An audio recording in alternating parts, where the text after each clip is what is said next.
7:06 on, okay. I'd like to call the meeting to order at 7:06. Would everyone rise for the pledge?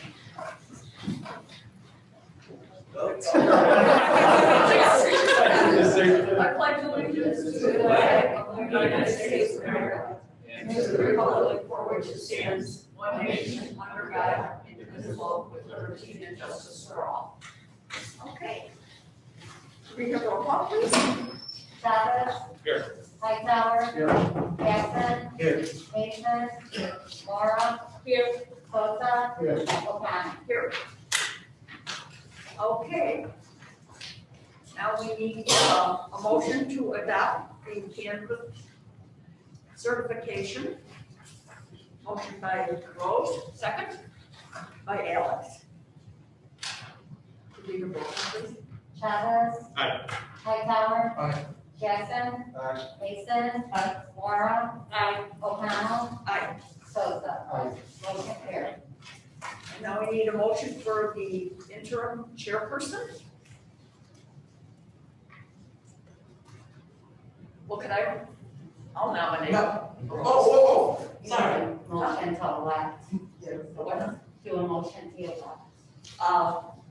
Of the election of the interim chairperson, okay? Need a motion? For Rose? Okay, Alex and me, is that good?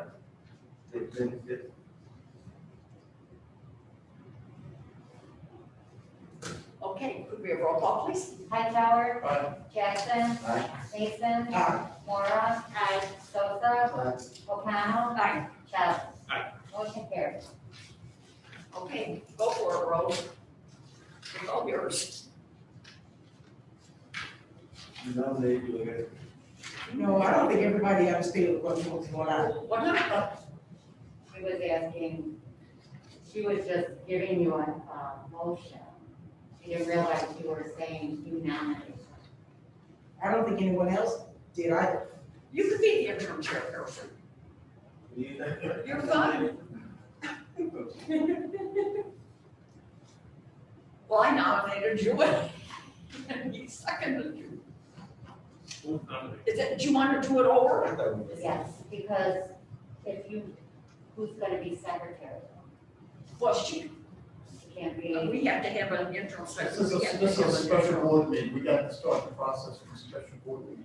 So we're running a regular board meeting or a special board meeting? This, we're doing for the special board. Okay, So so you want to mix let's that in take nominations for interim, for our interim chairperson? Okay, anybody nominate? you're nominating Rose? Any other nomination? Any other nomination? But I got a question, don't we have to? This is interim, just to take care of this. Before it's done? This is just Just to to take do care of this business meeting around right the now. meeting. So that's why you would have been fine anyway. Okay. So could we have roll call? Yes. Chavez. Aye. Hightower. Jackson. Mason. Aye. Laura. Sosa. Aye. O'Connell. Aye. Motion carries. Okay, and then you go on from there, Rose. Okay, the adoption of the campus certification, the results, To we just- appoint, we're gonna appoint a pro tem. Appoint secretary pro tem, okay. We're gonna appoint the secretary pro tem. You can appoint anybody. but it won't be me. No, I mean, it can't be me now because I'm done. Do we have, We don't have to keep any we minutes. don't have to keep any minutes? Okay. It's just that they're secretary for this part of the meeting. What's the secretary for town going to do? They're just secretary for this part of the meeting. It's just for this meeting, correct? Okay. Can anybody? Can I nominate? You sure can. I nominate Yeah, absolutely. Mr. Jackson. Okay. All in favor? What do you need us to? I said. You accept? Mr. Jackson accepts. Okay. Do we need to do a roll call? We can continue. Yes. The oath of office administered by Secretary Pro Tem to new board members is Mr. Jackson.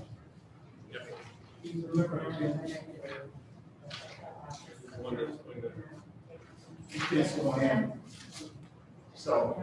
I have to read it. We can all read together. He can't be the, Stand up. no, because he's, Okay. Mr. Jackson's been sworn in, so he can't be the pro temp. Oh, okay.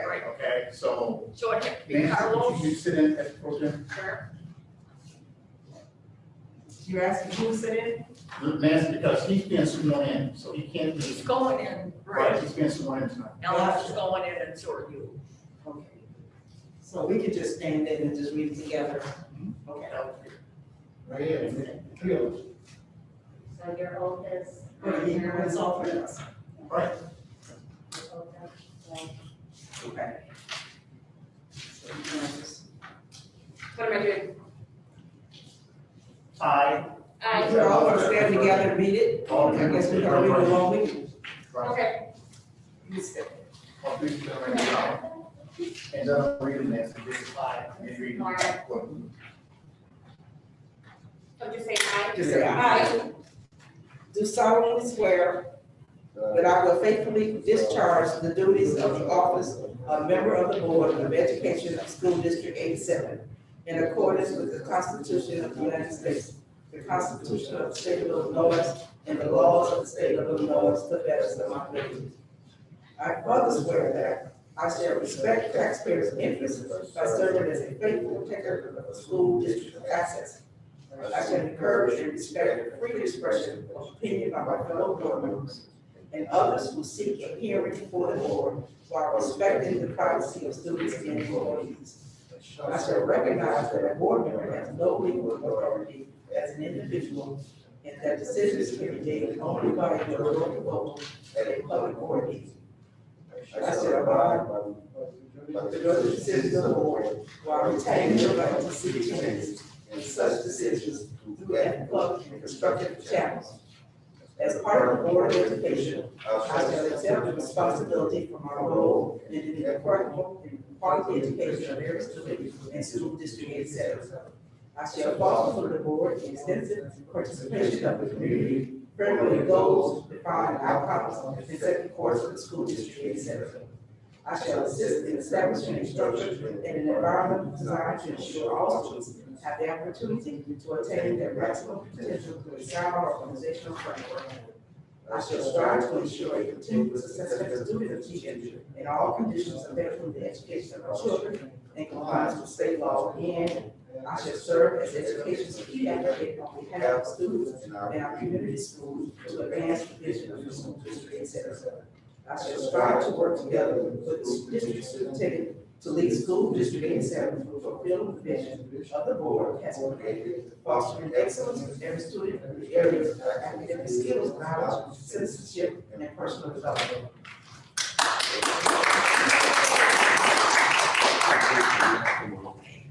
Jackson, 4 years. Okay. Number 8. Number 8, adopt resolution regarding term of board officers. Do we have a motion? Second? Okay, Hightower. Aye. Jackson. Mason. Aye. Mora. Aye. Sosa. Chavez. Aye. Motion carries. Now, The election of board president, nomination. we have a nomination. I nominate Calvin Hightower for board president. Any other? Any other nominations? All in favor? Please take a motion. Take a motion. Do we have a motion? Mr. Jackson? Ms. Chavez? Jackson. Aye. Mason. Aye. Mora. Aye. Sosa. Chavez. Aye. Hightower. Thank you. Motion carries. Election of vice president? Item from Carlos. We have a motion? Mr. Jackson? Mr. Sosa? Mason. Aye. Mora. Aye. Sosa. Aye. Chavez. Abstain. Hightower. Aye. Jackson. Aye. Motion carried. Secretary compensation. Nominate Rose. Now, this is for the compensation. This is their compensation. The motion. For compensation. Mr. Does Jackson it remain the same and as Mr. last year? Hightower. They remain the same, right? Yeah, that's what the thing says, yeah, that the board secretary compensation remain the same as last year. Mora. Aye. Sosa. Aye. Chavez. Aye. Hightower. Aye. Jackson. Aye. Mason. Aye. Motion carried. The election of secretary assumes his or her duties. Can we have a motion? I nominate Rose. Mr. Hightower and Mr. Jackson? Yeah, for me. I said, Mora. Aye. Sosa. Aye. Chavez. Aye. Hightower. Aye. Jackson. Aye. Mason. Aye. Motion carried. the approval of existing policies, rules, and regulations. May I have a motion? Can I ask you at this point, Pardon?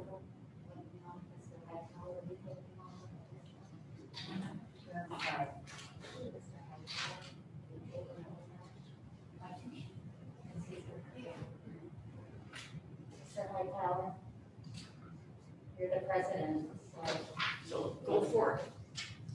Well, first, I want to thank everybody for nominating me to be president of the District 87 Board. Yeah, because he's. And we want to take this opportunity to recognize one of our superstars that's been with the board a long time, Peggy O'Connell.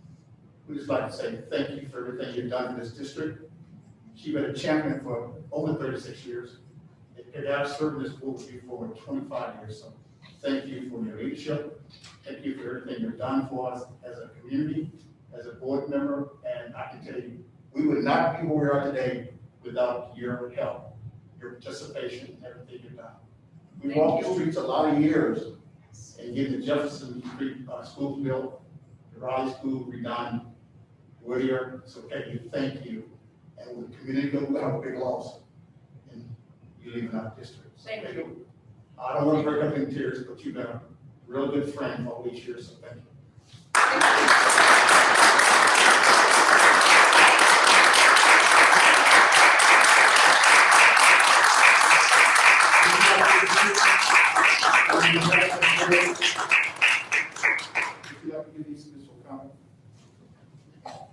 As a incoming, I don't know what to say other than what you've said. My entire time here, I've had the chance to see and work with Peg O'Connell. And I cannot think of anyone who means more to this district in terms of not only the way that you behave under times of stress. I've learned a lot from watching you over the years and just how much you care about our families, our children. I love hearing the stories of when you worked in the PTA, when you drove a bus, I mean, volunteered for PTA, drove a bus in the school district, and just be so in touch with our community, as Mr. Hightower said. Thank you, Thank Mrs. you, O'Connell. everybody. Thank you.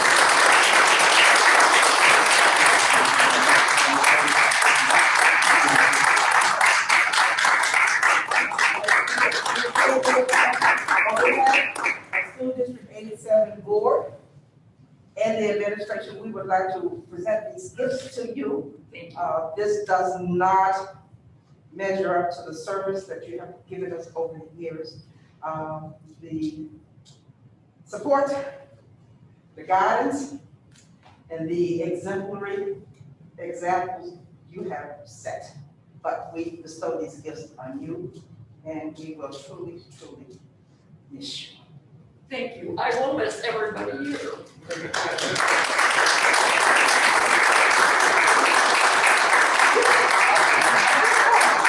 And also, before the flowers, I won't pick them up with the water, and also Okay. the bundt cake. Okay. You know, I like sweets. one quick picture. Yes. Yeah. Thank you. Perfect. Matter of fact, you get a picture of the entire board, so this will come, is that okay?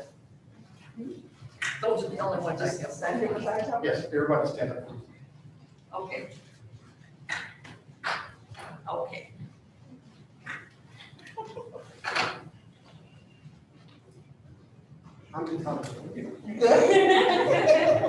Where's this? Okay.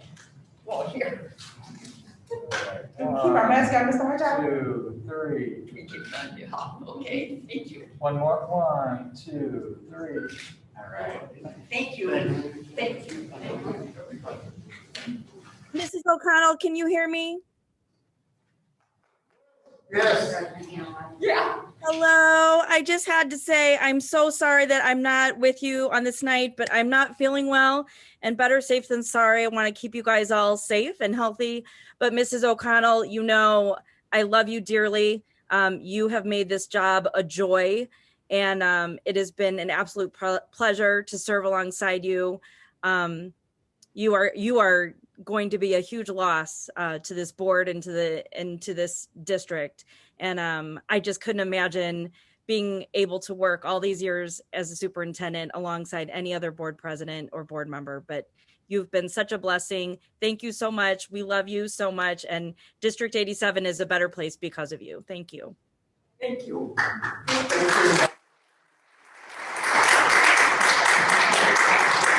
We're moving across and over here, okay. You don't have to use the first one, baby.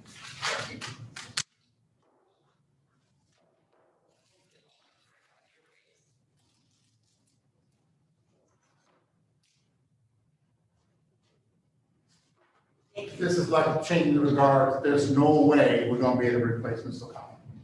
There's no way. So, Mr. Rose, I don't know if we stopped that.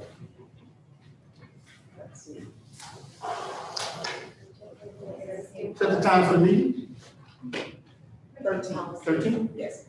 You can continue, please. Hang on, I love my purse, so I don't want you to sit on it. All that money, right? Ain't no money in it, there's not a gun here either.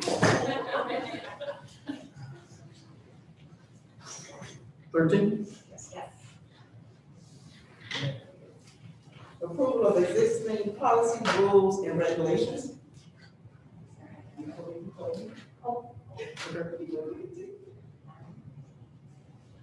A motion? Second? Sosa, Aye. Chavez, Hightower, Aye. Jackson, Aye. Mason, Aye. Moore. Aye. Motion carried. Okay, now we're gonna, go into the committee appointments, so we're going, since we did work reorganization tonight. Okay, can we do that? Okay. On policy, 13. Let's set this, want to set the time for the place of meeting? A motion? Okay. Second? Roll call? Chavez. Aye. Hightower, Aye. Jackson. Aye. Mason. Aye. Mora. Aye. Sosa. Aye. Motion carried. All right. Now we want to meet the committee appointments. Okay. Education finance, College, you have it today, would you like to keep it or do it once a month to I'm finance? good. You good? Yeah. Dennis, you want to? You stay? Okay. Meet the board.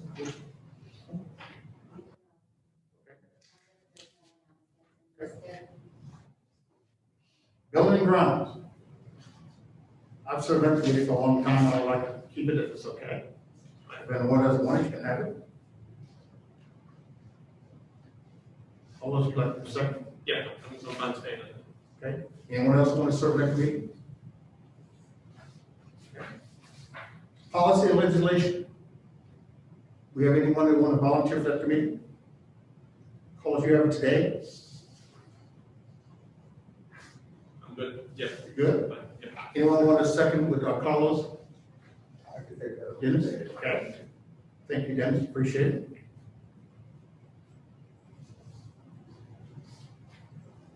Health, safety, and transportation.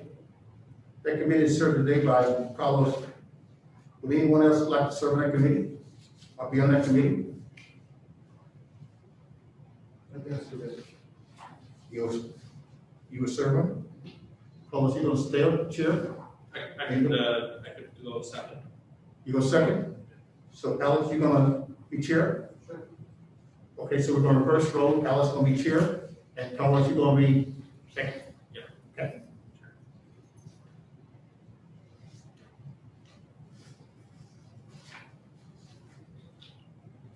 Public relations. It's a big one. Today, Ms. O'Connor and I serve on that committee. Do we have anyone that want to be on the public relations committee? You chair? Nancy, Yeah, I mean, I can be on that, I don't care, you want to be on it or you want to chair? whatever works for this group. Anyone want to chair? Anyone want to serve with Nancy? So Nancy, like you're going to be the chair. That's fine, Welcome to the board. thank you. Anyone want to serve, select a subcommittee with Nancy?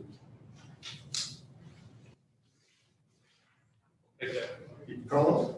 So the chair, it'll be chaired by Nancy and Carlos will be second.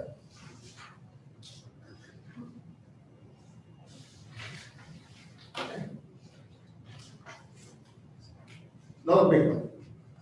Parents and Teachers Advisory Committee. Today is chaired by Alex and seconded by Ms. O'Connell. We have anyone who want to take on that committee? Alex, you want to keep being chair? You continue to be chair? Do we have anyone who want to second? Denny Sewell, Mr. Jackson.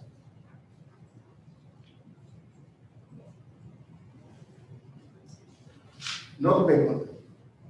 Food Service Advisory Committee. Today is chaired by Mrs. Mason. We have anybody else, or Ms. Lake, you want to continue to be chair? If you got a business schedule. You want to be chair? Continue. Anyone want to serve on that committee with Mrs. Mason?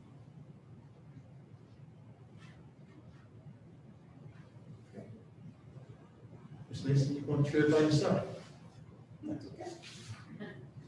It works. It work? Okay. The Bilingual and Advisory Committee. Today is chaired by Nancy Morrow. Nancy, you on it today? Do we have anyone that want that committee, or Nancy, you want to continue to be chair? Anyone want to serve that committee with Nancy? You will? Alice will be second. So Nancy will be chair and Alice will be co-chair.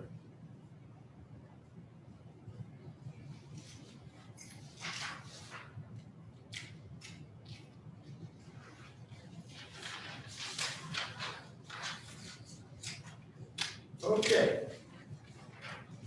15. The PACE Board. Today is served by Chair as Ms. O'Connell and Ms. Mason. I need a qualification that has to be chaired by the president of the board. It can be anyone in the committee, right? We have anyone that want to serve as chair, or Ms. Mason, you want to take over chair, and someone be second? If you want to take over chair, I can second with you, Ms. Mason. If you like. Okay. Anyone else want to be on that committee? The PACE Board. Okay, so Ms. Mason will be the chair, and I'll be the second. Okay?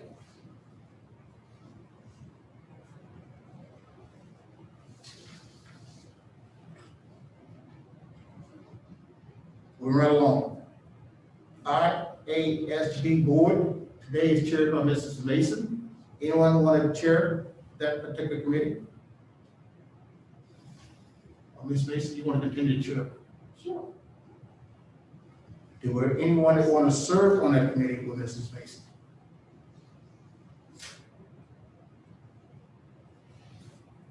No volunteers.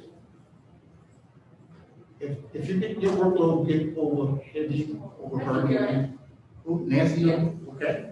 So Mr. Rowell will be second for you. Ms. Mason will chair, and you will be second. Okay.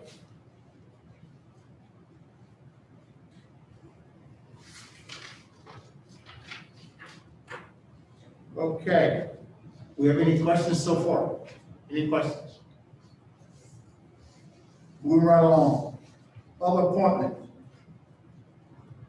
We have a motion to keep our guests, the existing law firm. We have a motion to keep our existing law firm. Make a motion. Do you have a second? Yes. Mason, yes, sir. Also. Hightower, Aye. Jackson, Aye. Mason, Aye. Laura, Sosa, Aye. Chavez. Aye. Motion carries. Okay.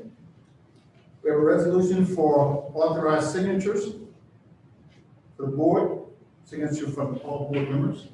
Have a motion?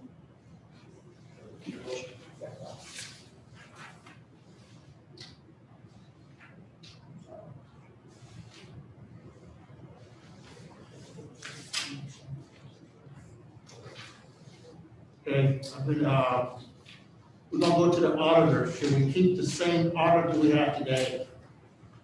Have a motion? Jackson? Second by Mason. Jackson, Aye. Mason, Aye. Laura, Sosa, Aye. Chavez, Aye. Hightower. Aye. Motion carries. Signatures. Okay. Resolution authorized signatures. Do you have a motion? Ms. Mason? Have a second? Mr. Jackson? Thank you, sir. Mason, Aye. Laura, Sosa, Aye. Chavez, Hightower, Aye. Jackson. Aye. Motion carries. Do we have any questions before we join our special board meeting? No questions. Okay, do I have a motion to adjourn? Carlos and Mason. Hightower, Aye. Jackson, Aye. Mason, Aye. Laura, Sosa, Aye. Chavez. Aye. Motion carries. Thank you. I'm showing 7:30. Okay, we're going, that concludes our special board meeting, so we're gonna go right into our regular board meeting. Okay. Do you have any questions?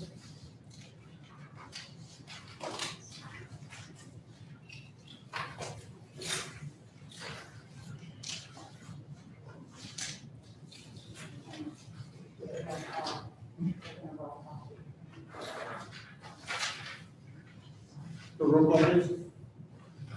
Chavez. Aye. Hightower. Aye. Jackson. Mason.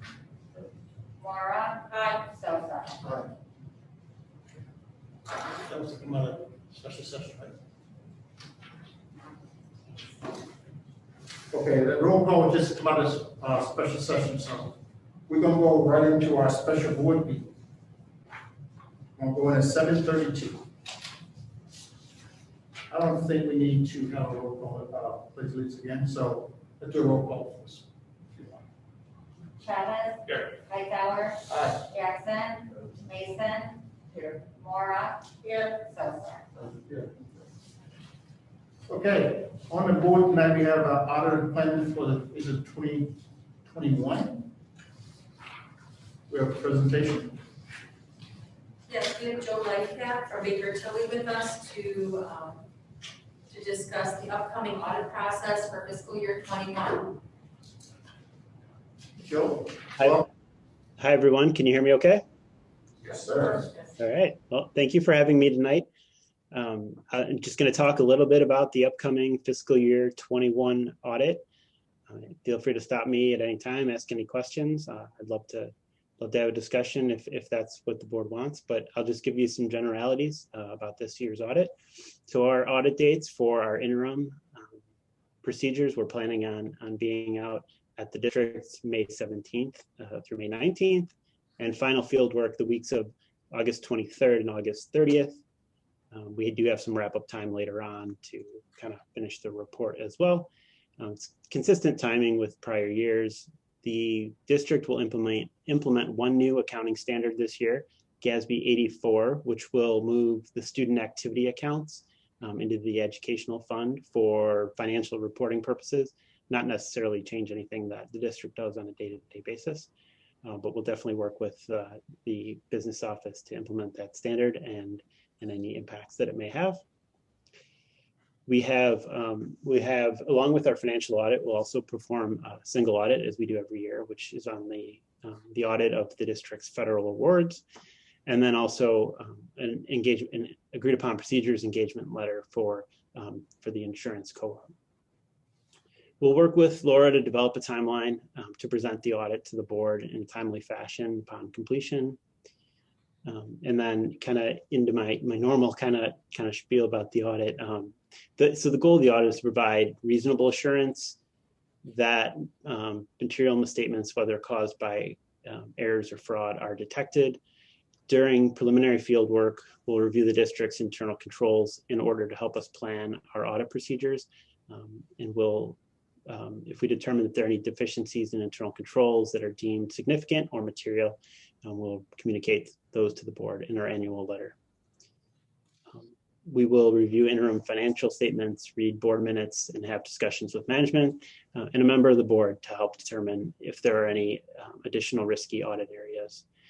When we come back for final field work, we'll execute on our plan.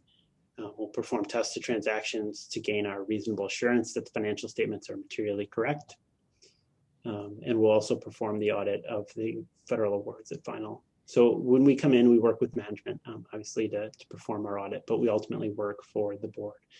So if there's anything that you feel warrants particular attention, or if you have any questions, you feel free to reach out to me at any time. Last year's audit communication did have my contact information. So, I welcome those questions either now or anytime throughout the year.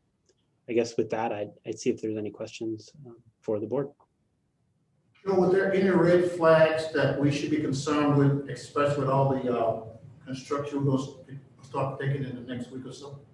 Were you concerned with? From an audit perspective, those usually aren't too risky areas. I just make sure that the board, from a board perspective, that you understand what's going on and the work being performed, and the invoices that are being processed, that they make sense with what you've approved. The district generally has good controls at the transaction level, so we just make sure that the board, from their oversight level, sees that those are occurring, or if anything seems out of place, that you ask the appropriate questions. That's going into on a construction project like that.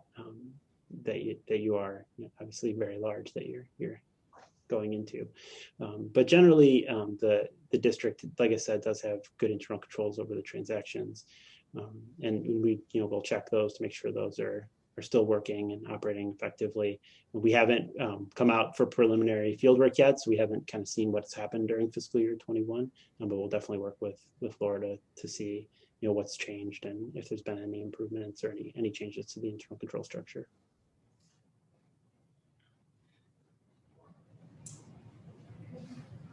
Are there any other questions for Mr. Lightcap?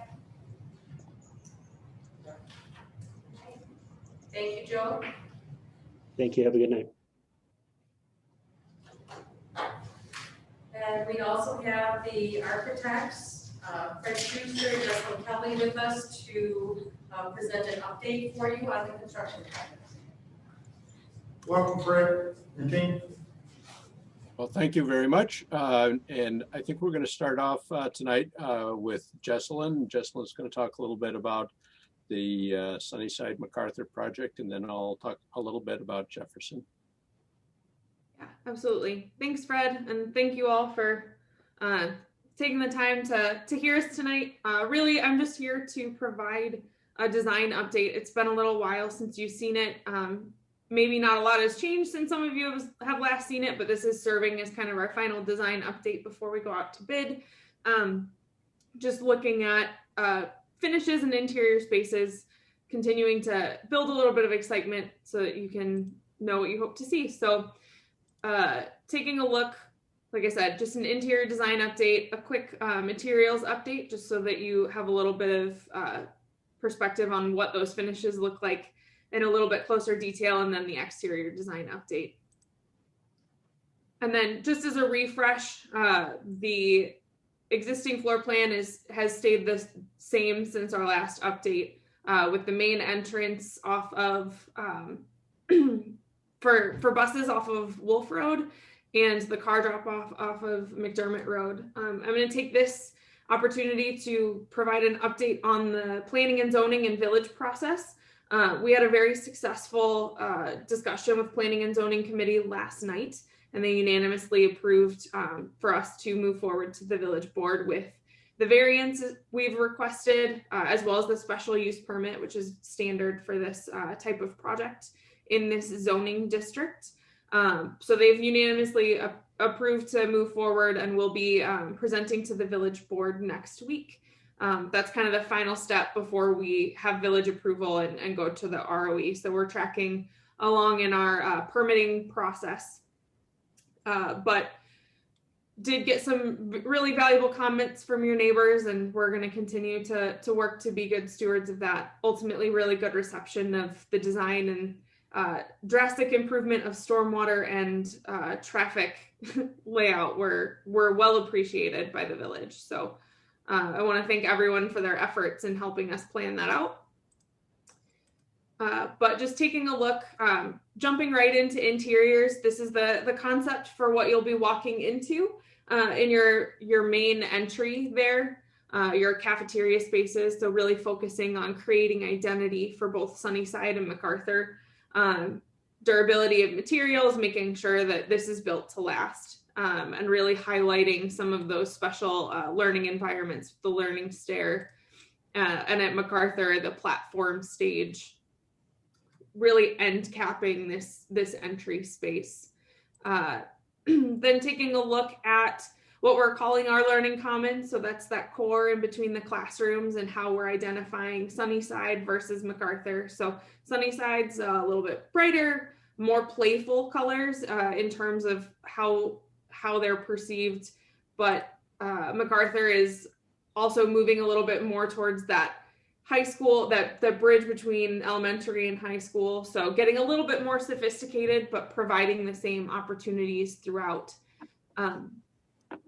And then this is just kind of that concept, that 3D concept of how all of those classrooms really merge together in that learning commons. And taking a look at some of the interior conditions of the classrooms, looking through the operable glass wall, really highlighting some of the technology and student materials and access. Same thing with Sunnyside. The biggest difference here in classrooms is how they have their student belongings. That's what you'll see on that right-hand side. Their student cubbies, but also providing some more teacher storage, and really starting to keeping that main learning commons area open for learning activities and less about the lockers in it.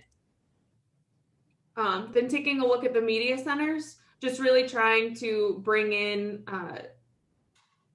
new furnishings. And again, we still have conversations to go about furnishings, but so those are not selected, but highlighting key areas with wood like we did in the cafeteria and over the classrooms, and really focusing on student agency in some of those varied media center environments. And again, at MacArthur, just starting to make it a little bit more sophisticated in color palette, but a lot of the same interventions and opportunities. So this is just kind of bringing us back. I know you all have seen this, but bringing back that kind of bridge, that hub concept, that train travel concept into our finishes. So really playing on movement and industrial mixed with warm tones. And then as we get into the student areas, more and more playful with the colors and how that starts to interact with their learning environments. Then taking a look at the exterior, I think the biggest change here is how we were able to bridge that more playful vision with creating a unified vision for District 87. So one of our tasks, and we heard from both the board and the administration and core planning groups, is how do we create that identity for District 87? So we took actually a lot of cues from Jefferson and Whittier in terms of the traditional masonry design, and we started to infuse it with some of those contemporary materials.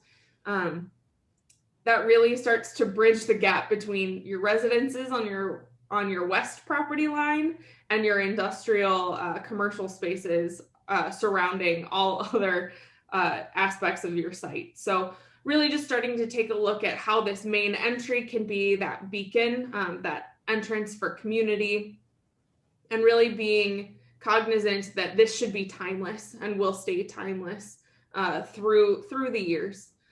So taking a look, signage, obviously something that'll help us identify each school, but we're also playing very subtly with color on the glazing so that you can identify from the outside which side is MacArthur and which side is Sunnyside. And that carries through from exterior to interior.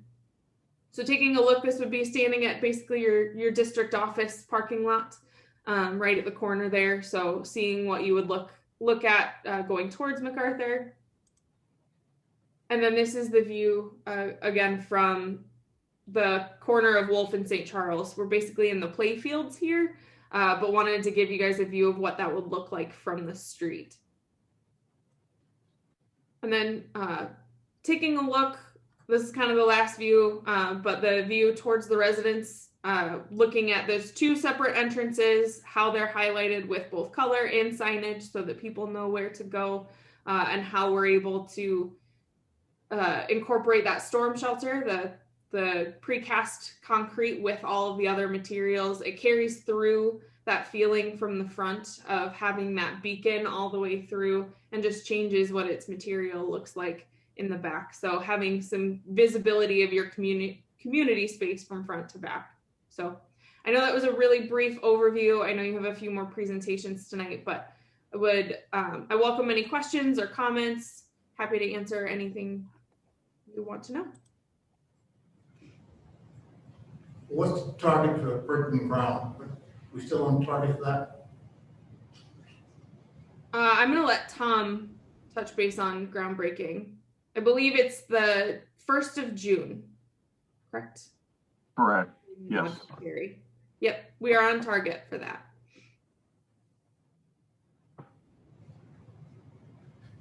Are there any questions? Are you gonna be presenting more or? Yes, so at this point, I'll go on if I will share my screen here. Here we go. Yes.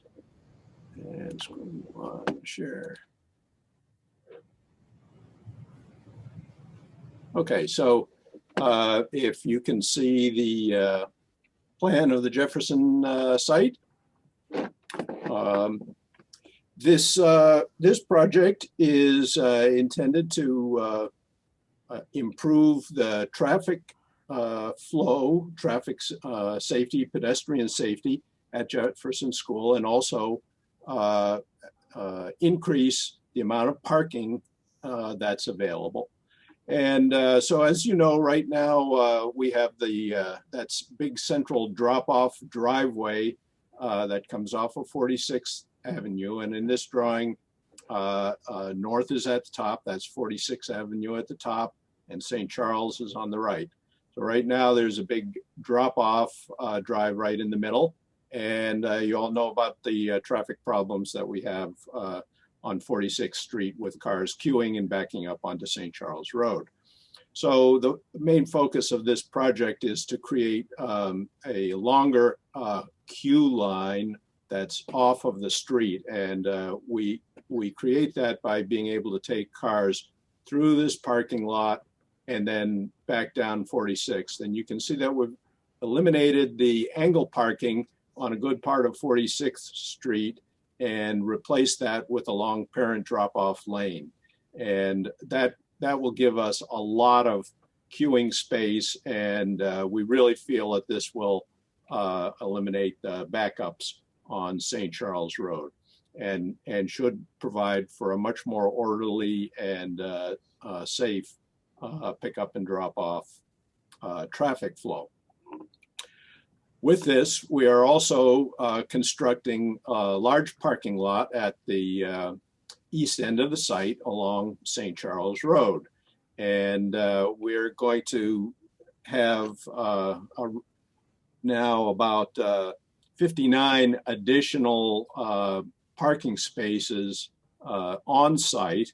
We do lose some along the angle parking along 46th Street, but it gives us a net increase of over 40 spaces. So that's a major improvement in our parking. And with that, eliminating that circle drive allows us to move the play area adjacent to the school. So we'll have a play area, play equipment right adjacent to the main entrance plaza, let's say, and we'll have green space beyond that. That whole area there will be fenced. We'll use a 4-foot decorative metal fence along that area so it shields the play area from 46th Street and from the parking lot. And some of the other improvements that we're including are to create a curb cut for bus pickup and drop off here on Twining. Currently, the buses stage further east on Twining and pull up to pick up students here. And this will allow the bus to get a little bit out of the main traffic lane at that point and facilitate pickup. And then with this also, we're incorporating the property at 244 Geneva to demolish that house and pave that area for parking. With the parking, we will have new lighting. We'll have a lower pole over here in the 244 Geneva site because it's adjacent to the residences. We don't want to have a real tall pole, but we'll have some site lighting there. And in the large parking lot, we'll have poles at the center of the parking lot to get lighting there as well. We are including, and I should mention, you probably have seen the sign that's in the middle of the Loop Drive area at Jefferson. So that includes stone panels that came from the previous Jefferson School. And so as part of this project, we'll relocate, we'll basically rebuild the sign. We'll salvage the stone panels, the historic stone panels and the cornerstones, and we'll rebuild those in a kind of similar fashion right here near the entry from the sidewalk at 46th Street. So I think that's important for some historical continuity and context there. We are going to include several alternate bids. Our construction markets have become a little bit volatile right now, and to try to make sure we have budget flexibility, have a few items that we have as alternate bids. One of those is to replace the chain link fence along St. Charles Road. That's a tall chain link fence. I would like to replace that with a similar 4-foot decorative metal fence. And in doing that, we could also plant a few trees along there. That would be beneficial, I think, and but not obviously essential to the operation of the site.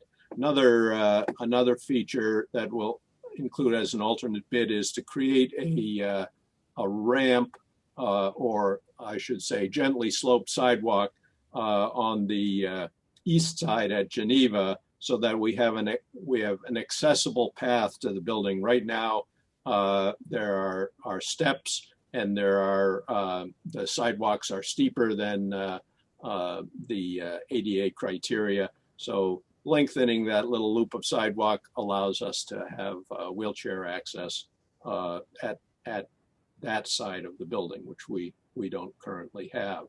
So those things. And then another element would be to include a canopy over this long section of walkway. So one of the disadvantages of having the parking lot and having pick up and drop off activity in this further area of the site is that if it's pouring rain, that's quite a way. So it would be desirable to have a little bit of shelter here. We'll have an alternate bid for a canopy over that section of the walk there for a little bit protection. We're getting ready to put this project out to bid next week and have bids ready for your June 1st special meeting. We'll have other bids for consideration. We have submitted to the Village of Bellwood, so we're in the approval process and hoping that will go expeditiously. We are a little bit later than we would like, and we will be taking some schedule alternatives in the bid, and we'll discuss that further when we present the bids. So I think that is all that I have to present at this time. Maybe I should say that just in as a reminder, the construction budget for the project is about 2.3 million. 2,178,000 was the basic budget, and then about another 100,000 for the 244 Geneva work as well. So with that, if there are any questions, I'll try to answer them. Yeah, so question on the house in Geneva. Any issues with zoning? Have we spoken to the village about that? Correct. So we did present this plan to the village back in the summer. We reviewed the traffic scenario, how all of the traffic was intended to work, and the impact on all of that. And the village had a very favorable response. They didn't raise any concerns at that time, and so I don't anticipate any problems at this point. In the as you can see in that 244 Geneva, we are only bringing the parking up to the front of the adjacent houses. So we're maintaining some green space in the yard in front. We're not trying to bring the parking all the way up to the street. And then in regards to the canopy, I'm concerned about that. From my perspective, it is a nice to have, but I think our money is better spent on more how can we enhance the education experience for our children. You're going to have parking lots at other buildings that do not have a canopy. And somebody's going to get wet. That's what we have an umbrella for. I think we can spearhead our funds towards other areas or even savings if we need to. Without going too far, if I look at this facility here, we have some nice to haves that we haven't even used. We have a boardroom that I think we rarely use for any meetings. And even though I know in the past it's been communicated that room is used for other activities, I just think we ended up spending school district funds not in the most appropriate way. So those are my thoughts, to share with the board. Okay, good. We'll take that under discussion with the administration and before going to bid. And I will look to you and your team, Fred, and Gilbane, the nice to haves, that those are called out and that we as a board have made aware of those. Right. And, at this point, we were viewing that as a alternate item because certainly it isn't essential, again, to the operation of the project. And I appreciate, the thought on it, but I think when I look at where, as a school district, obviously it's a large undertaking. I don't think that's going to have a large impact on the budget. But again, I think that's we need to review where our funds, our tax dollars are going to be going to for the benefit of our children. Okay, very good. Are there any other questions from the board tonight? Are we done, or there's a couple of, okay. So a couple other things. I did see the Gantt chart. Thank you very much for that. One ask I will have is in regards to the activity percentage completion. I haven't seen that was not filled out. so that can be filled out. And also in regards to the construction budget, I do see that we are going to vote tonight on an award. I would like to see, and this is probably more for Mrs. Vince, more of that capital budget, what we budgeted for the project, and how we are trending in regards to how, contracts are being awarded and costs that are being incurred. In response to that, we only put out one bid release package for site utility work. Because of the lead time for the storm retention unit that will be installed. And the last budget that we have is based on the 50% design. And Gilbane and Bull have been reviewing the numbers and will be bringing to the administration on, we will be meeting on May 10th to review the up-to-date budget. So we'll have comparisons at that time. Okay, yeah, but as these projects are moving forward, I think I would like to see on a monthly basis in our board package how our budget, how we're trending a percentage as to what's been budgeted and how we are tracking in actions. Yes, we would like to see that as well. And the percent complete, I am going to assume that they don't have it in because they haven't started any of the actual on-site work. Which is fine, I mean, but, then it should be 0%. Whatever hasn't, I mean, there are activities out here that have already started, so the bidding, the design, early site package, those types of items. And it's early, I realize a lot of this is not going to be filled out, or is it 0%, which is fine, but going forward, I would like to see that. Okay, we will make sure that that's included. That's what I. Are there any other questions to the architect? Okay, moving right along, I guess this is award the bids. Ms. Vince, that's. Yes, so in your packet is the background information, the bid packages for trade package 33A site utility work were publicly opened on April 14th, 2021. The legal notice had been published in the newspaper on March 25th, 2021. We received 4 bids.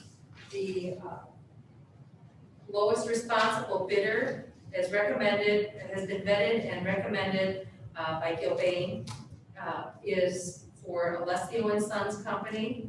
So the suggested motion is that the Board of Education award the bid for trade package 33A site utility work to Alessio and Sons Company in the amount of $2,274,000.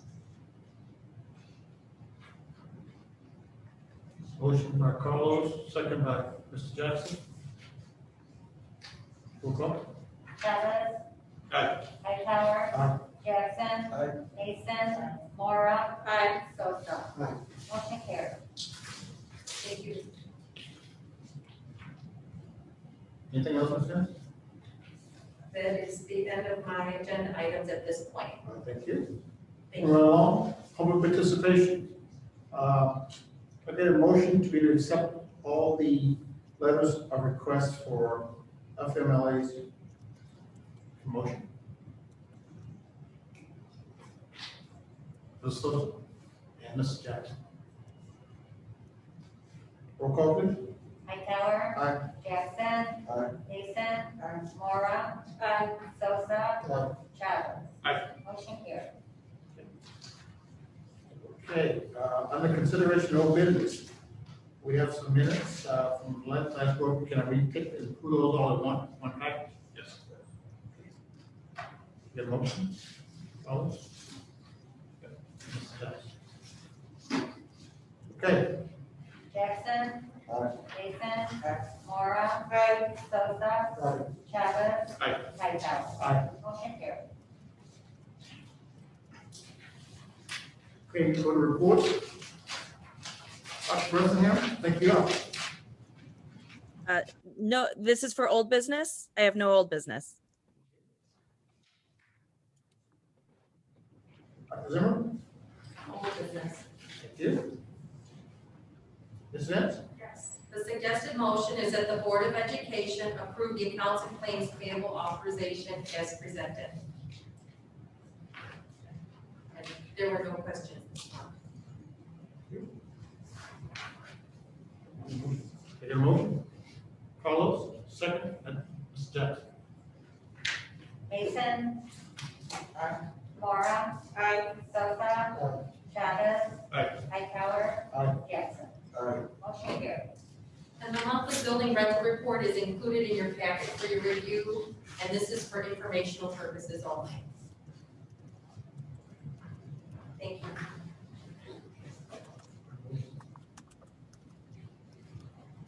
All right, somebody have any old business? Ms. Travis? No old business.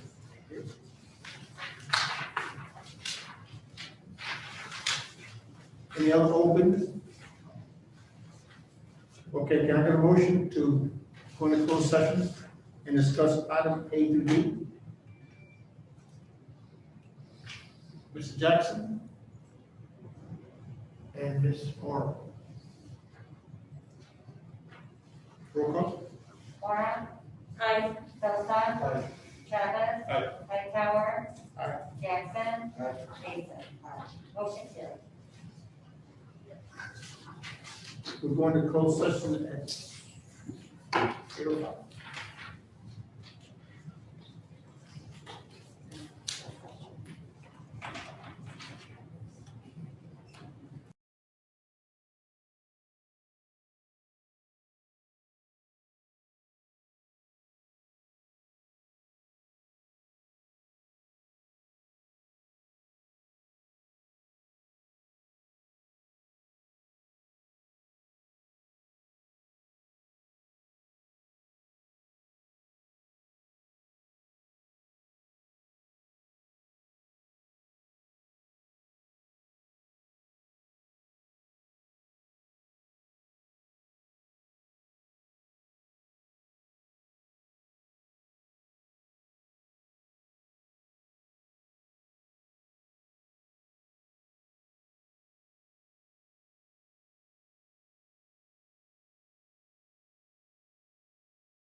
We call the meeting back to order at 8:25.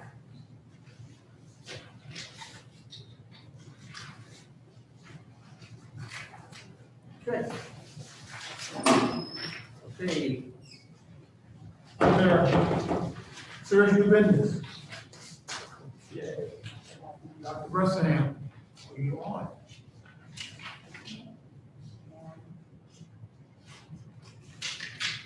Good evening, everyone. Good evening. Okay, so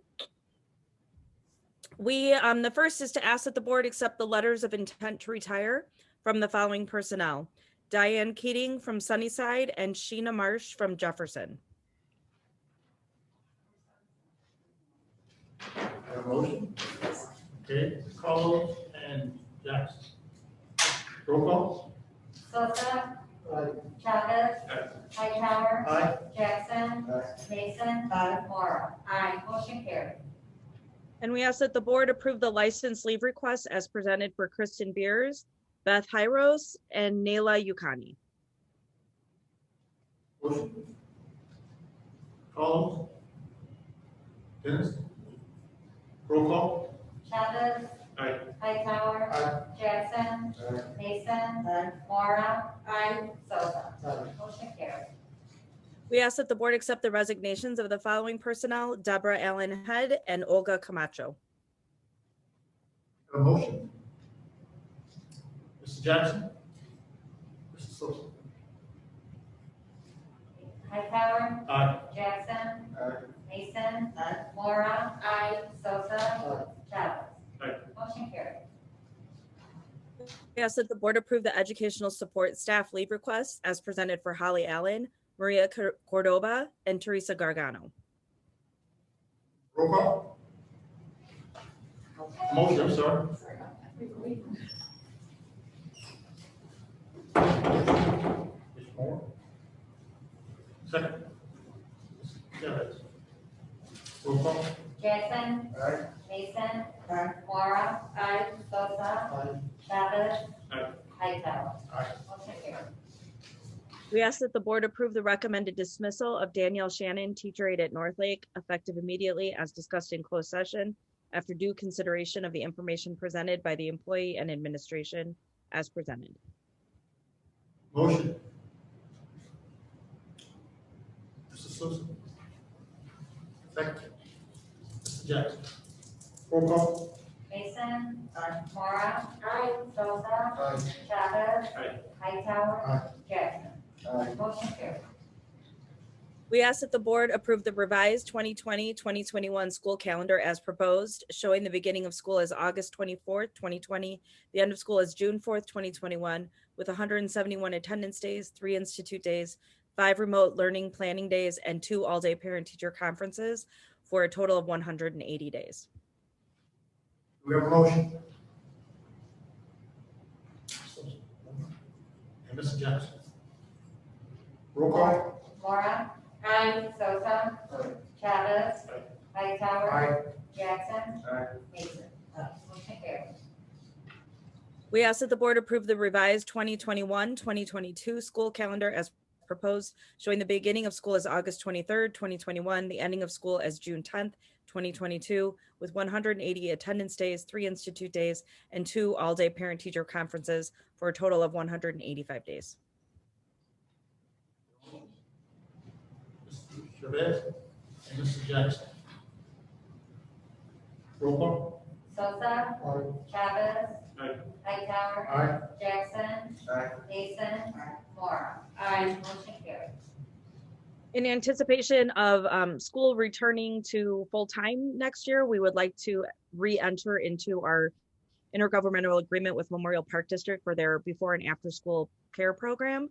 So we ask that the Board of Education direct the administration to proceed with entering into the intergovernmental agreement for the after-school program between Memorial Park District and Berkeley School District 87 for the 2021-2022 school year. Motion. Mr. Jackson. Ms. Moore. Roll call. Chavez. Aye. Hightower. Aye. Jackson. Aye. Mason. Mora. Sosa. Motion carried. Thunder Soccer has requested the use of our fields adjacent to Riley. So we ask that the board ratify the lease agreement between School District 87 and Thunder Soccer from April 6, 2021 until May 23rd, 2021 as presented. Motion. Mr. Jackson. Mr. Chavez. Roll call. Hightower. Aye. Jackson. Aye. Mason. Mora. Sosa. Chavez. Aye. Motion carried. At our last board meeting, we neglected to rehire our principal of Sunnyside, Mr. James Ferguson. It was a complete oversight on my part. So I want to sincerely apologize to Mr. Ferguson and want to make sure that we give him due time at our board meeting tonight to know that it will be rehired. So we officially ask that the board rehire James Ferguson for the position of principal of Sunnyside for the 2021-2022 school year. Motion. Rules. Second. Alex. Roll call. Jackson. Aye. Mason. Aye. Laura. Aye. Sosa. Aye. Chavez. Aye. Hightower. You can tell Mr. Ferguson you read hard. Yeah. Congratulations, Mr. Ferguson. I know he's online listening right now. So thank you for your patience with us. We're also very pleased tonight, as you know, at our last board meeting, the board approved the creation of a new position to support teaching and learning in District 87. And so after an interview process, we are very pleased to present tonight for the board's approval the employment of Dr. Kara Mizanek, our current principal of Riley Intermediate School, to serve as the Director of Teaching and Learning for the next school year. I know Dr. Mizanek is online with us tonight. So the motion that we ask for is that the board employ Kara Mizanek for the position of Director of Teaching and Learning for the 2021-2022 school year, effective July 1, 2021. A motion. Mr. Mason. Ms. Moore. Roll call. Laura. Aye. Sosa. Aye. Chavez. Aye. Hightower. Aye. Jackson. Aye. Mason. Motion carries. Congratulations to Dr. Mizanek, and we will immediately work to begin filling her opening, which will result at Riley Intermediate School. Welcome to District 87, Ms. McNally. Okay, we also asked that the Board of Education approve changing the start times, which is our tradition for the summer board meetings. So change the starting times for the summer board meetings held in 2021 on June 28th, July 26th, and August 31st to 6:30 p.m. Motion, Ms. Mason. And Mrs. Jackson. Roll call. Sosa. Aye. Chavez. Aye. Hightower. Aye. Jackson. Aye. Mason. Laura. Aye. Motion carries. I just have a couple of items on my oral report tonight. There is Leiden Township High School is implementing a new program for returning graduates who are entering the teaching profession. So if they graduate from either of the Leiden high schools, and they will have a guaranteed interview if they apply to Leiden School District, and they will also be offering a signing bonus for those teachers to come back and teach there. They have asked if the elementary school districts are interested in also participating, and we definitely felt that offering interviews for any of our returning graduates is a wonderful way to promote within our own communities.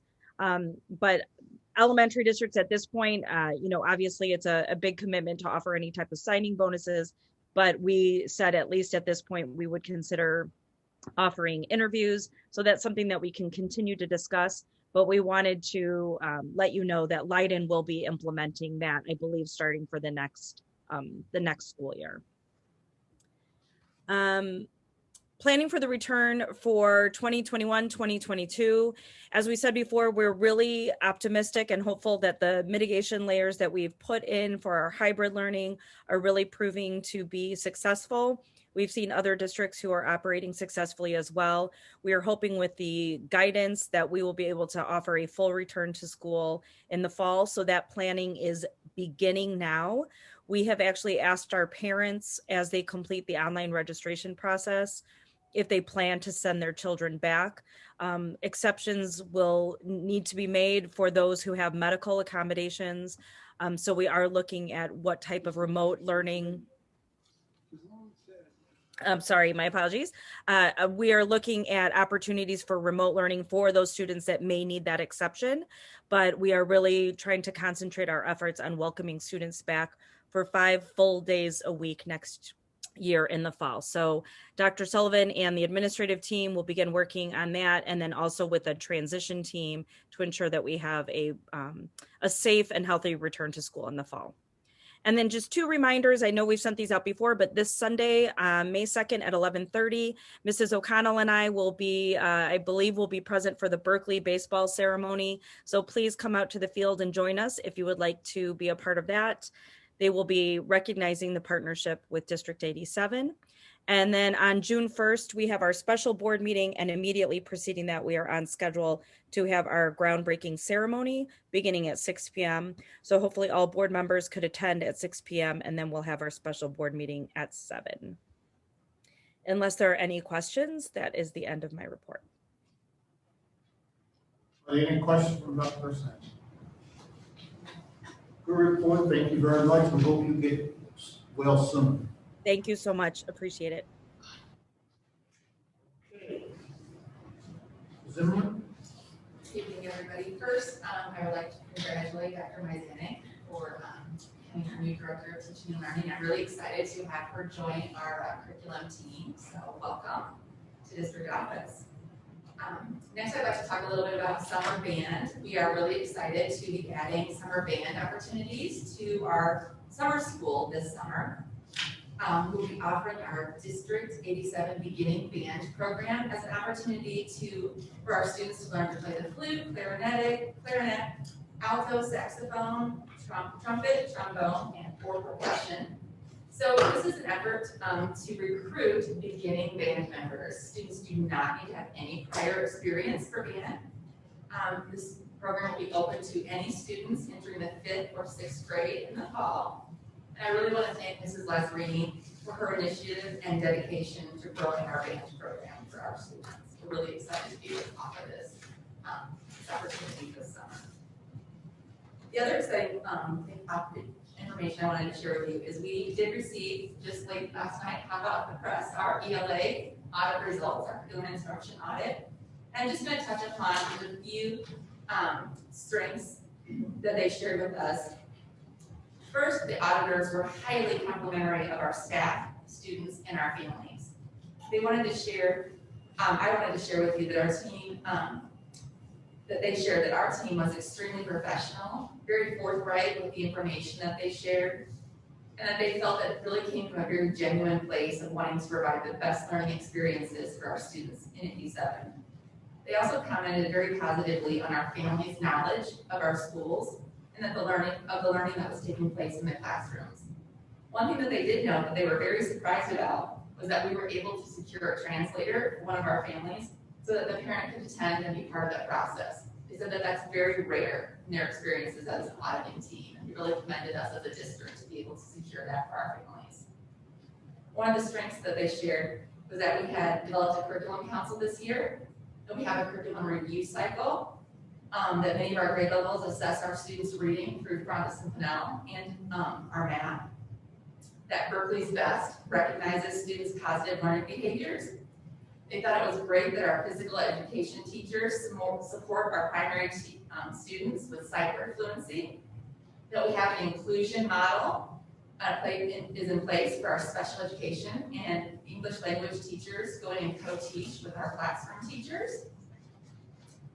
That we are in our 3rd year of professional learning communities within our district, and that our staff members regularly discuss our students' achievement data during their professional learning community time. Another area of strength that they noted was that our social workers and our counselors work with each of our classes at least once per month to ensure and support that we have a conducive learning environment for our students' social and emotional needs. The audit team shared the results with our members of our district personnel and our principal teams. Tomorrow, they're going to present the findings, the results and suggestions for improvements with the ELA task force tomorrow. So we will continue to collaborate around the suggested areas of improvement in our district. You'll see that come out in our district improvement planning processes, our school improvement planning processes, as well as our professional development planning. Do you have questions for me? With your own audit? I'm sorry. What's driving the audit? What's driving the audit? So we have been in the process of looking at our English language arts curriculum and that review process. And so we have decided early on in the year to have CEC do an outside external audit just to review all of our curriculum, instruction, and English language arts to give us recommendations. We have written our curriculum at this point. We wanted to get some outside perspective. So it's self-initiated audit. Yes. It wasn't driven by external. Oh, no, not at all. No, we determined that we felt like we wanted some outside eyes on our curriculum to give us next steps Okay. So that will help drive that decision making. Okay, and then, recommendations, you'll share those I can share some of them now, or I can share some of them in next month as next well. month, sorry. I'm interested in those recommendations and how they're gonna be incorporated or changes to our program. Most definitely. Thank you. That's all. Thank you. There's no other question. Any other questions or concerns for Ms. Zimmerman? Good report, thank you. Okay, Ms. Vance. Yes, the summary of budget, the statement of position, and the student activity reports for the period ending March 31, 2021 are provided for your review.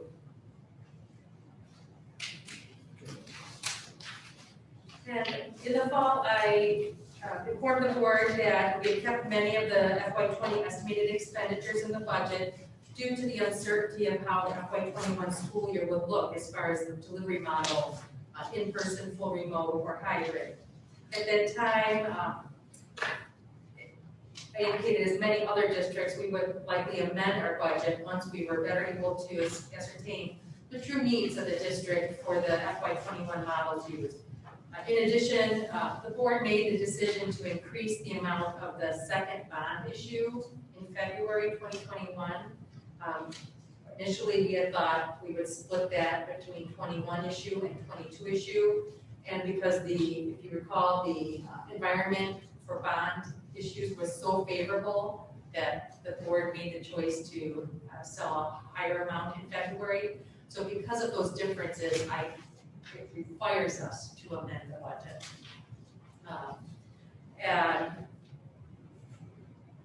And so we've incorporated those changes into this tentative amended budget. Additionally, COVID relief or ESSER funds have been allotted to the district, and we've incorporated some of the changes that are known at this time. Dr. Sullivan continues to work with the schools and departments to develop the ESSER 2 and ESSER 3 grant applications and the associated grant budgets. I'll continue to work with Dr. Sullivan on any grant amendments and update the actual expenditure information prior to the final adoption of the amended budget in June.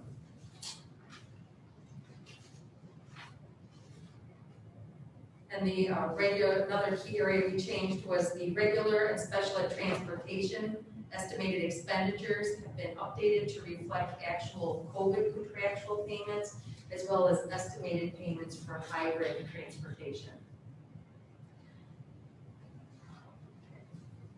So that's where the key changes and the background on the tentative amended budget. So the suggested motion is that the Board of Education approve the tentative amended budget for fiscal year 2021 as presented. Establish Monday, June 28, 2021 as the date for the public hearing on the amended budget. Direct the Assistant Superintendent for Business Services to have published the notice of public hearing for this date and to display the tentative amended budget for fiscal year 2021 in the Administration Center as required by law. Do we have a motion? Okay, Ms. Mason, Mr. Jackson. Roll call. Chavez. Aye. Hightower. Aye. Jackson. Aye. Mason. Mora. Sosa. Motion carries. And the next item on my agenda is an annual item, and it is to adopt a resolution that authorizes and directs the transfer of interest between funds. So the suggested motion is that the Board of Education adopt the resolution authorizing and directing the transfer of interest between funds as presented. For a motion? Ms. Mason, Mrs. Chavez. Roll call. Hightower. Aye. Jackson. Aye. Mason. Aye. Mora. Sosa. Chavez. Aye. Motion carries.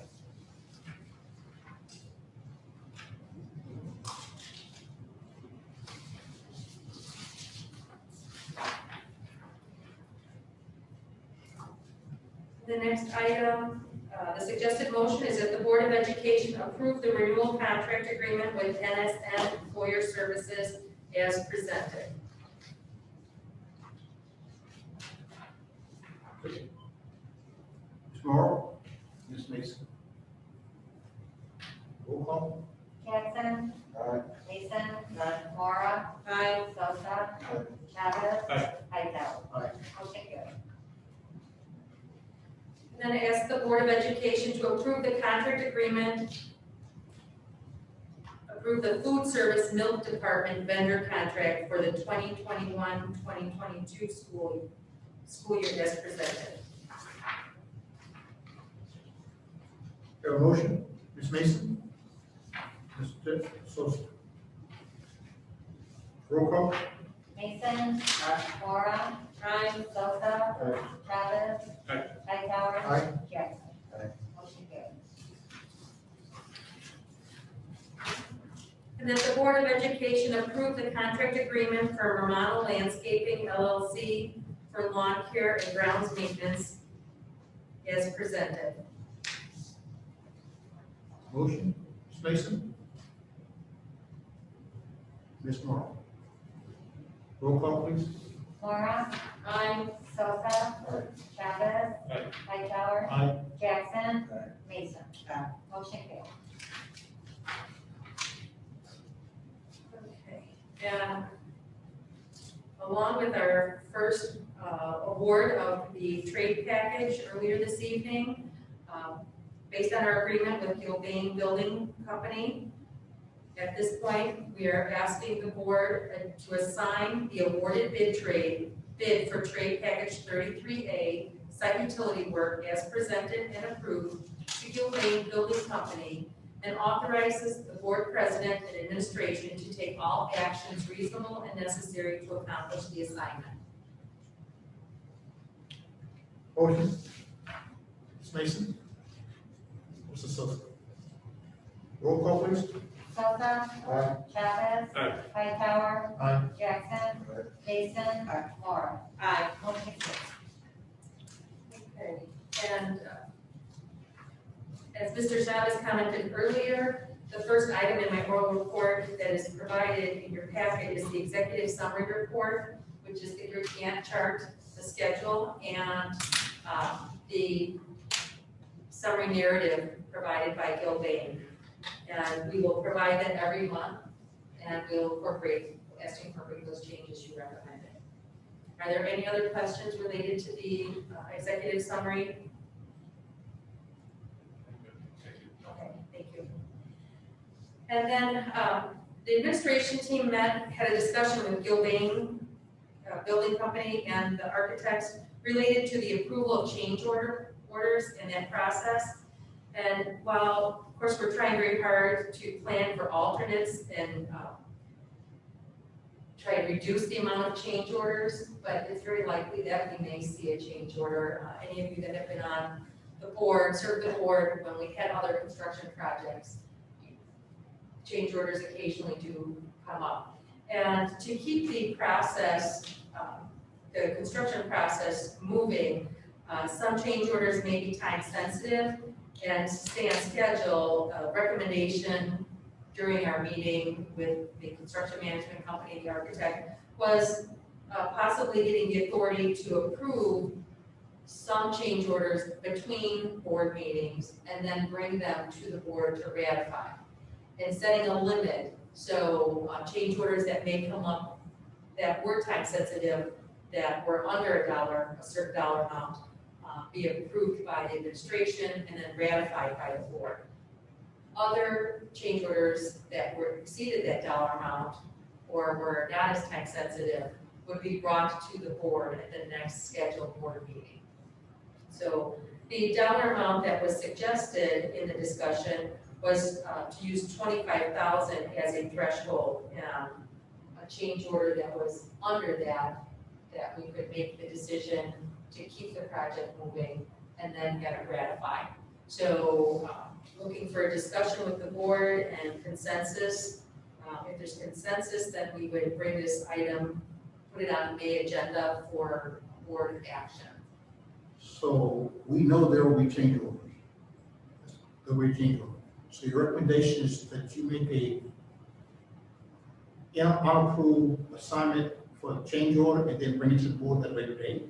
That's a request? Right, so a change order up to say $25,000, that the administration would have the authority to sign off on the change order between board meetings, and then at the next scheduled meeting, have the board ratify that. And if it exceeded that amount, then we would not make, the administration would not make the decision to approve it in the between meetings and bring it forward to the board and have the board approve it. Board members, do you have any concerns? Do you have consensus? I'm open to it. I am very much interested in understanding the mechanics through it. Yeah, here's a concern, having been exposed to construction management. You know, I could get 2 or 3 different change orders, one for $15,000, one for $20,000, one for $18,000. They're all under the $25,000 threshold. And we haven't had an opportunity to review or discuss or push back or understand why the change. So would you like to put a cap on it? How many can be requested in a certain period of time? Well, no, I mean, multiple change orders for the same type project or for the same type of, you know, what's going to be the driver for the change order? You know, so rather than presenting a change order for 50,000 expedited, you can break it down less without having to come to us to review or discuss. So, so internal controls to me, you know, raises the flag. So I would like to, you understand what I I'm saying. understand, and I think the administration would have the same concerns if the change was, it would be like bidding where you break it down so you don't have to bid. We don't want to do that. So I understand where you're coming from, that you want to make sure that, yeah, if it is. We're not manipulating the process Right. to avoid. Right. And I think in the discussion, in the spirit of the discussion at the construction meeting was that the time sensitivity, where some things are not time sensitive, you know, and a decision does need to be made, but it wouldn't impact the schedule. So we can have more discussion, and next week with the district, the construction management and architects at our owner meeting, and then send information to the board in the weekly update, additional background information to clarify. That sounds like something that we can all agree upon, that we do get a notification. Right, but I mean, we could ask more specifics on the mechanics of it, and then have that in the board packet, and then bring it for an action item in May. But hopefully that we would provide enough information that the board would be comfortable with taking action next May. And if the information that's provided in the weekly update, if there are still questions, to reach out to Dr. Bresnahan with the specific questions, and then we'll go back and give more clarity. Yeah. But I do understand what you're looking at. Yeah. Where's the trade? Looking for a consensus. Mr. Moore? Yes or no? Yes.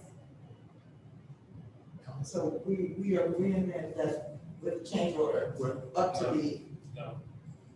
Okay, we're not. We're not agreeing to that now. That's right.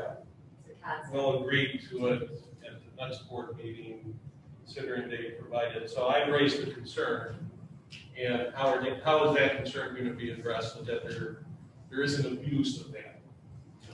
They give you could have a change order for 75,000, that would be brought to us with a vendor in order to, you know, not necessarily having to come straight to us for us to review and discuss, maybe even push back.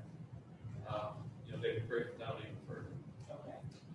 So Ms. Spencer, you be able to bring the board a proposal next board meeting?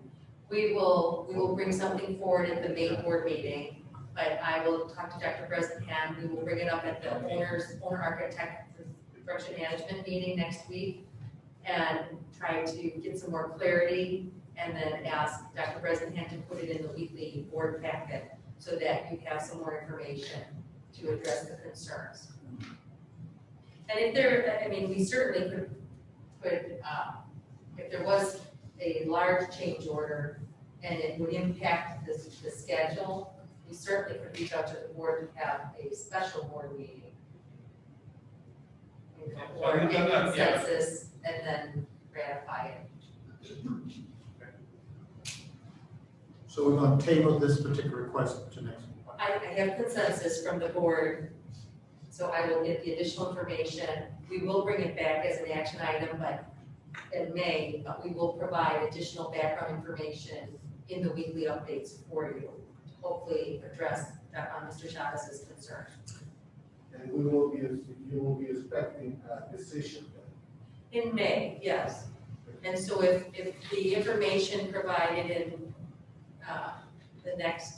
after next week's construction meeting, if the information that Dr. Bresnahan shares with you in the board packet, if you still have concerns or new concerns, please reach out to Dr. Bresnahan, and then we will seek clarity again to try and address any new concerns. Okay, thank you. And then at this time last year, as we celebrated the passing of the referendum, we determined that the life safety projects that we were levying for in the life safety fund would be covered by the capital improvement projects included in the referendum. The fund balance would not be, at that time, would not be needed in the life safety fund. And we were able to transfer that to the O&M fund and then to the capital improvements fund. And that, I believe that was $1 million at that time, and that would go towards the cost of the Jefferson project, because as you recall, the Jefferson project, while it's on our capital improvements plan, it was not included in the referendum, $105 million referendum, did not include Jefferson. So, so we moved that last year, and just as a reminder, the 2019 levy was filed with the understanding that we may be funding all the life safety projects through the levy process, because we adopted the board adopted the 2019 tax levy in December of 2019, and that was the taxes collected in the spring and the fall of 2020. So now we have received the second tax installment, and with the changes to the remote, this year to remote and now hybrid, we've not utilized all of the budget amounts. I attended a House Raiser webinar that included information on fund transfers. So I will be working with John Izzo to determine if any of our fund balances qualify as they did last year. And then I bring that back, the first step of the process at the May board meeting, and then the final steps would be at the June board meeting. So I just wanted to present that information. I will work with Mr. Izzo to make sure that if we are eligible, any of our fund balance is eligible to be transferred between funds, that we look at that to see what is in the best interest of the board and the school district, and then bring the first step back to the board in May.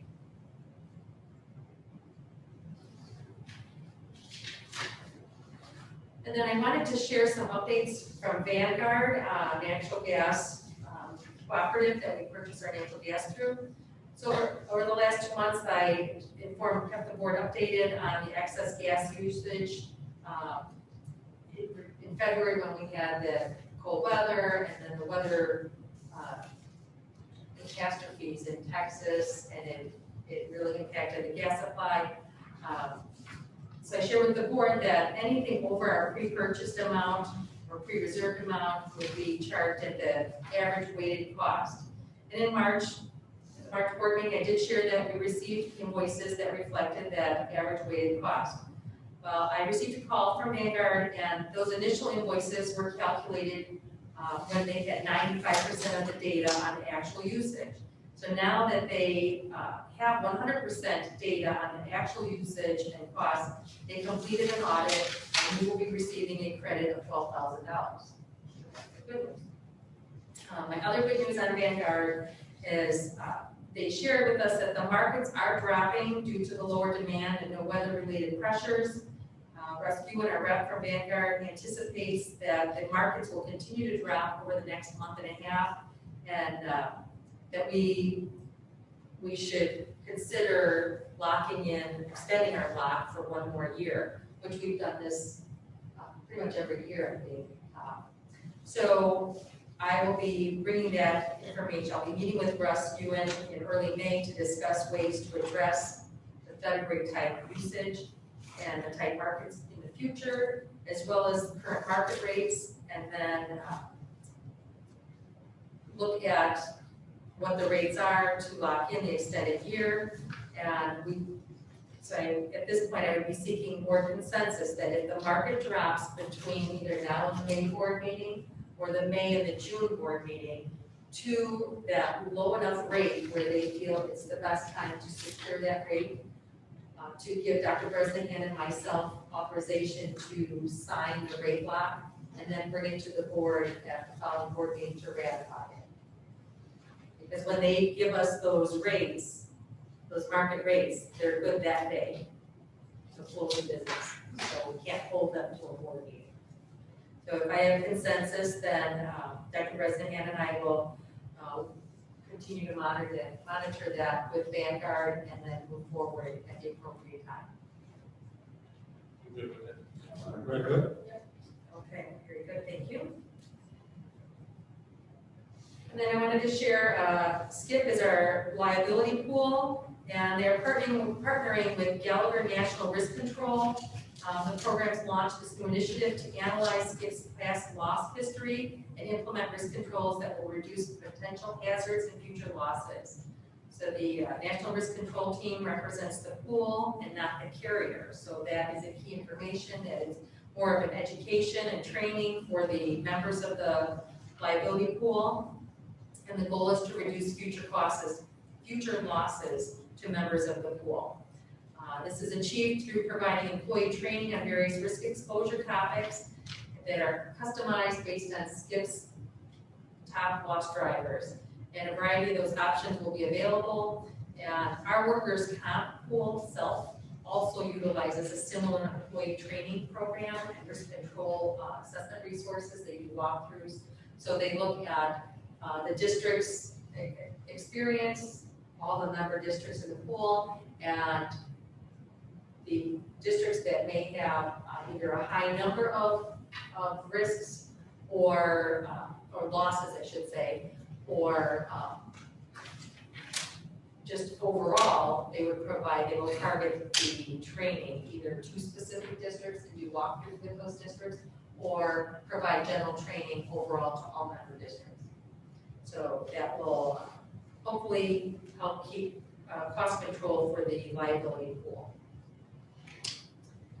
And then good news that the seamless summer option, which has been extended through June 30th, 2022, and that provides a higher than normal reimbursement rate for schools that choose this option for their meal service program.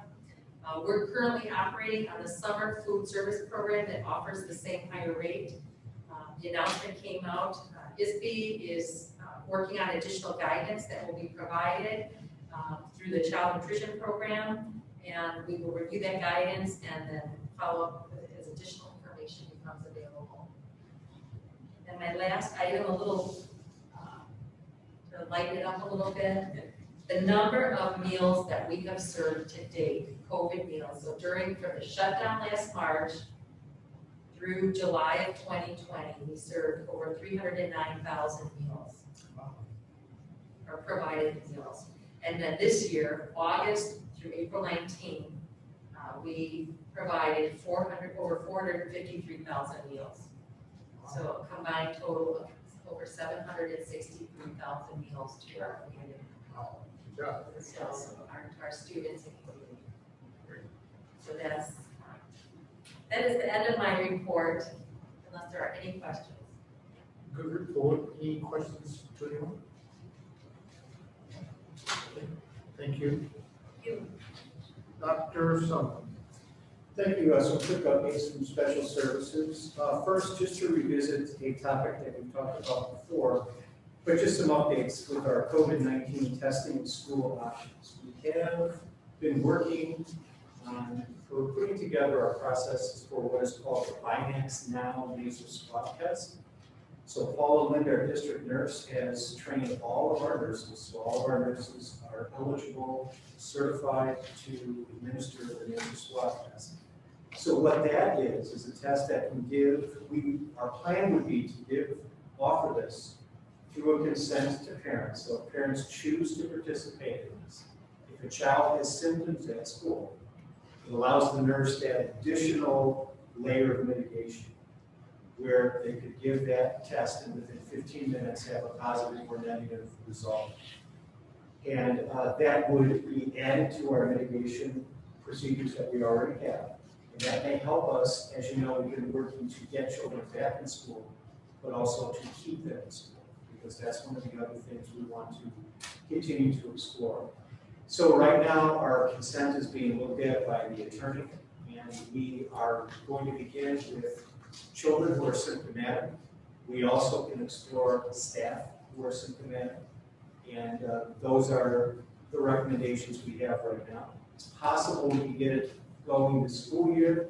More than likely, it will be ready for summer school for sure, but I just wanted to mention that that's another layer that we will have. So as Dr. Bresnahan mentioned earlier in our survey to staff, or to families about coming back to in-person learning, they're not yet aware of this, so we have to educate our families that we're going to have this additional avenue to pursue to help keep children in school. So I just want to mention that.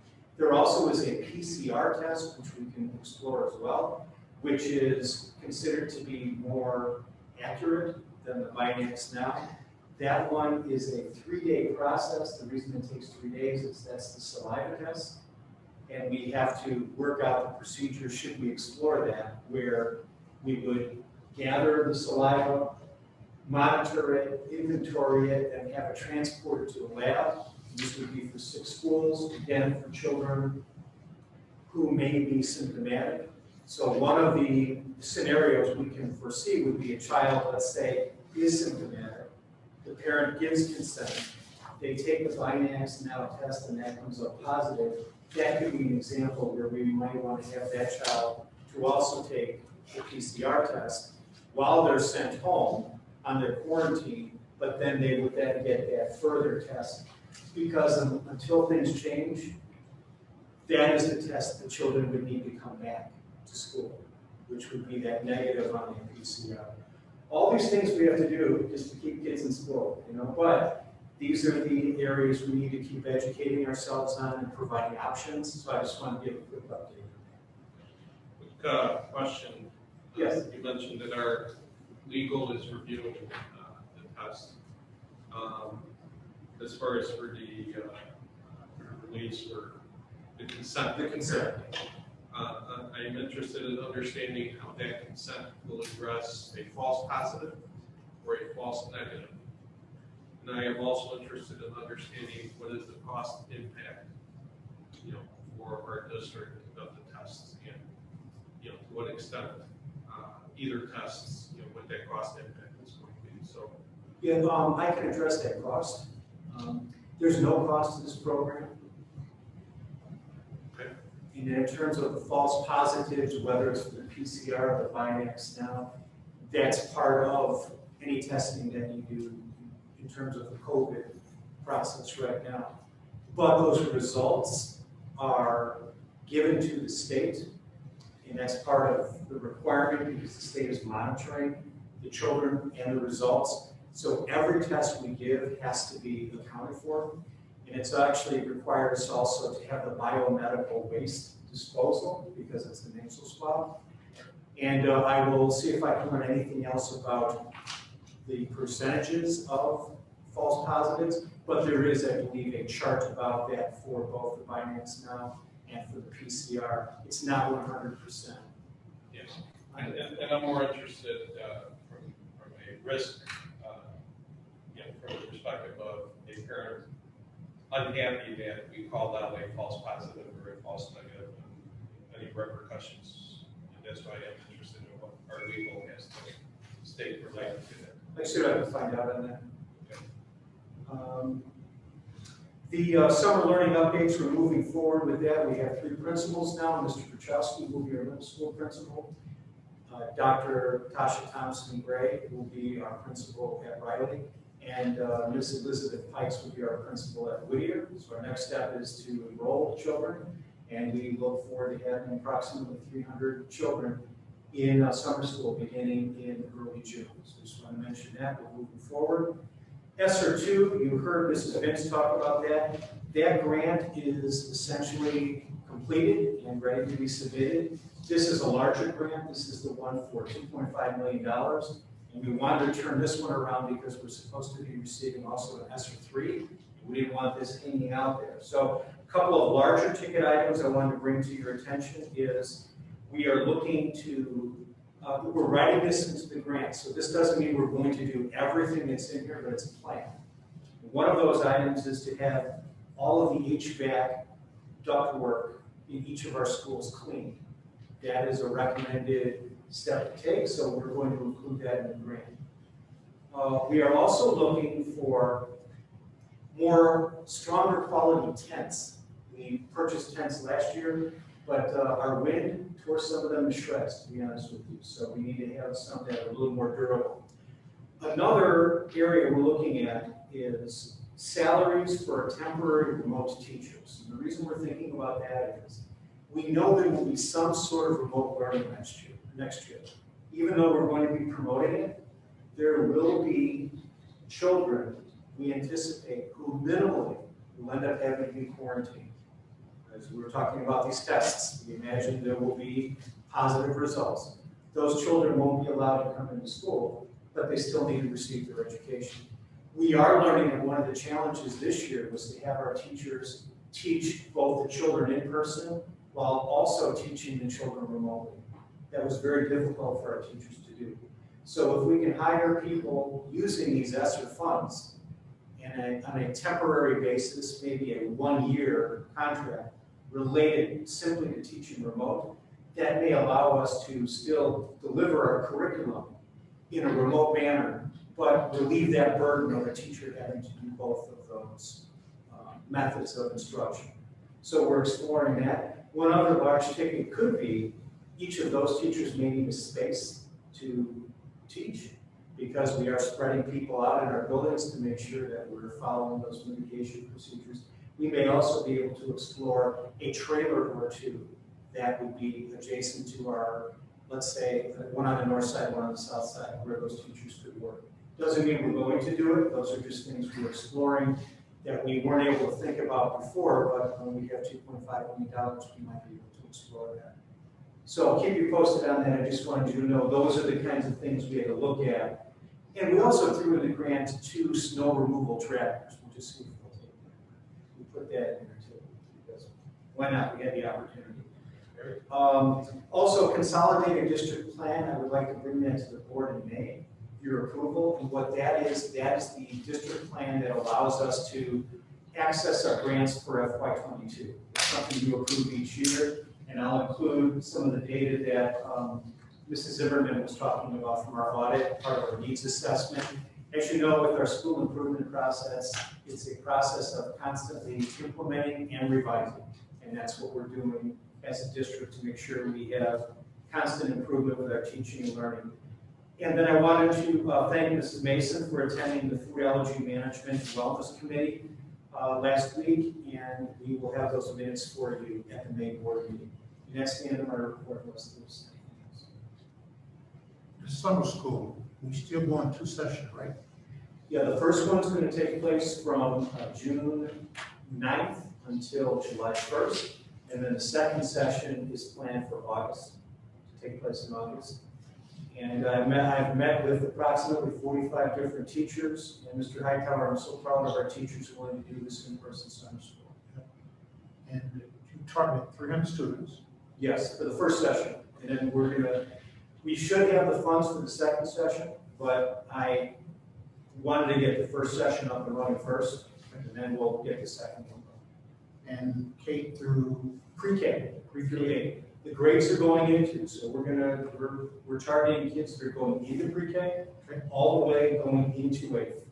And we're going to offer special transportation for pre-K, just in case that's a barrier, because for some of our families, not many, but some, that is a barrier, transportation to our programming. We know that that's one of the best investments we can make is preschool. Any questions from the board? What school is this? All of these summer schools are going to take place at the north side schools. So pre-K to 2 will be at Whittier, 3 to 5 will be at Riley, and then 6 through 8 will be at Northfield. And that's only because each of the south side schools is scheduled to have some kind of construction, and we just didn't want to get in the way of that. So that's why we're doing it. Any other? Thank you. Any other questions for Dr. Sullivan? Good, thank you. Good report. Ms. Travis? All right. Just wanted to update the board that we are working on our 2021, 2022 vacancies. So principals have started interviewing, and for our district positions, we're starting the interviewing process. So as we hire more, right now we have vacancies, but as we hire more, I will highlight on how many certified, how many support staff for you. But probably most likely in June, I'll start outlining that for you. And then I wanted to give you all a reminder that your statement of economic interest are due by May 1st. So if you haven't received it, and I think they send them to your District 87 email address. So if you haven't, please make sure you submit those. And then last but not least, we're preparing for open enrollment. Open enrollment will take place May 3rd through May 12th, and this is the time of the year where our employees can update and change or drop their medical, dental, and then additional voluntary life insurance.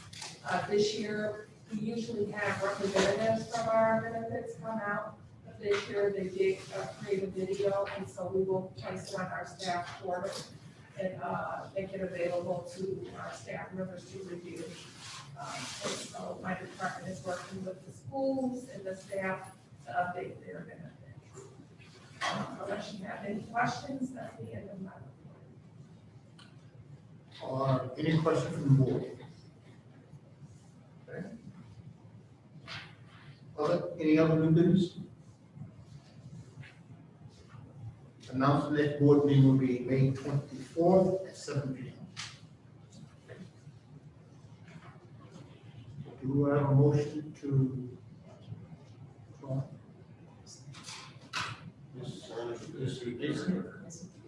We're going to join in this closed session.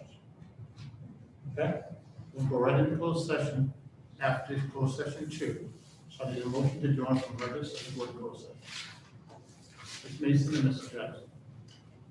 Roll call. Chapman. Aye. Hightower.